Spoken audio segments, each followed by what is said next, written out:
Reaction has already come in, including from Queensland. Let's play you some of what the government had to say there, including we do have Victorians now locked out of Brisbane as of 1 a.m. Let's take you to what the Deputy Premier, Stephen Miles, had to say earlier.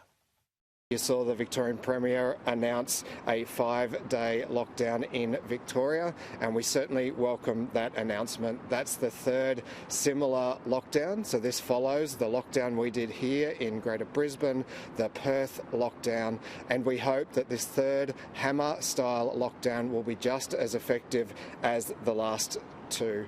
Our contact tracers here in Queensland are racing to contact those individuals. They have all been now messaged. We've stood up our additional contact tracing resources to ensure that they can do that.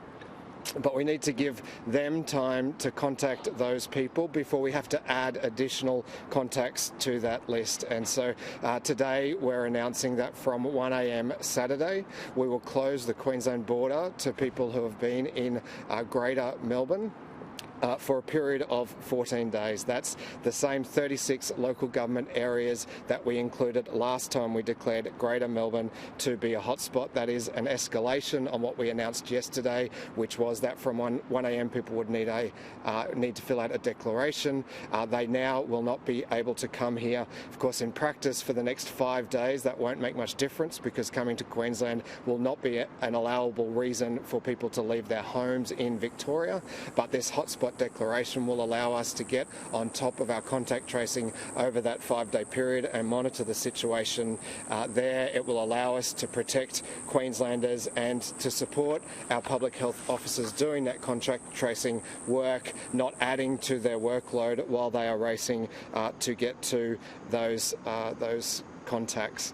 Let me say finally that I'm sure all Queenslanders wish our friends and our family and all Victorians all the best through this lockdown. We were there not that long ago.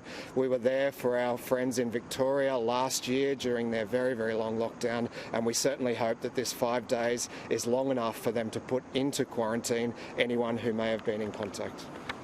Sonia? Thank you, everyone. I'm pleased to announce today we've had no new cases in Queensland again, so the second day in a row.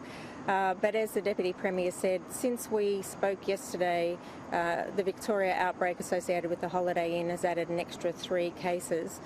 Now, those cases are all linked to either the Holiday Inn or close contacts of those cases. But what we're seeing with each extra case that is associated with that outbreak, it adds extra infectious days in community. And whilst we haven't seen what we'd call a community transmission yet, we do expect to see community transmission. And then when one of those cases detected was then found to be infectious at the domestic airport on Tuesday the 9th, that of course then leads to a whole other response requiring the identification and contacting of approximately 1,500 people who've travelled through that terminal to Queensland on that day, who will be required to quarantine for 14 days until further notice. So because of that is why I've made the decision to recommend to close the border to Victoria from 1 a.m. on Saturday.